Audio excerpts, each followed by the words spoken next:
Les manifestations se sont poursuivies en Iran pour la 5e nuit consécutive afin de protester contre la mort d'une jeune femme qui avait été arrêtée par la police dite morale, police en charge de surveiller le comportement vestimentaire des Iraniennes tel que le prescrit la République islamique. Des manifestants sont descendus dans les rues d'une quinzaine de villes iraniennes, bloquant la circulation, incendiant des poubelles, jetant des pierres sur les forces de sécurité en scandant des slogans anti-régime. La police a utilisé des gaz lacrymogènes et procédé à des arrestations pour disperser les manifestants. Les bilans sont encore provisoires. On parle de 4 policiers blessés, un assistant de la police décédé des suites de ses blessures.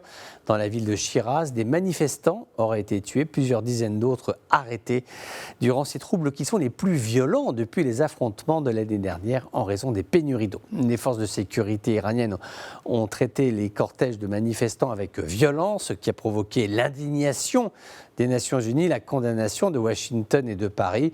Côté iranien, bien sûr, on invoque la théorie du complot. Le gouverneur de Téhéran a écrit sur Twitter que les principaux manifestants de ces rassemblements sont organisés, entraînés, ils planifient les troubles, dit-il, ils brûlent le drapeau iranien, ils versent du diesel sur les routes, jettent des pierres sur les véhicules des forces de l'ordre. Cette affaire vient rappeler une fois encore l'insupportable pression exercée par la police morale qui impose de sévères restrictions vestimentaires aux femmes. Masha Amini, 22 ans, en a fait la fatale expérience, battue, frappée, elle est décédée après être tombée dans le coma. Tout cela en raison d'une tenue dite inappropriée, alors que les réseaux sociaux proches de l'opposition iranienne ont diffusé une séquence vidéo où l'on voit la fille d'un haut dignitaire iranien en bikini sur un yacht en train de festoyer avec des amis. Alors tout le monde a le droit de faire la fête, là-dessus il n'y a aucun problème. Le problème c'est qu'en Iran, en fait, cela semble être réservé à une micro-caste qui est proche du pouvoir. Quand cette jeune femme s'amuse, elle fait en fait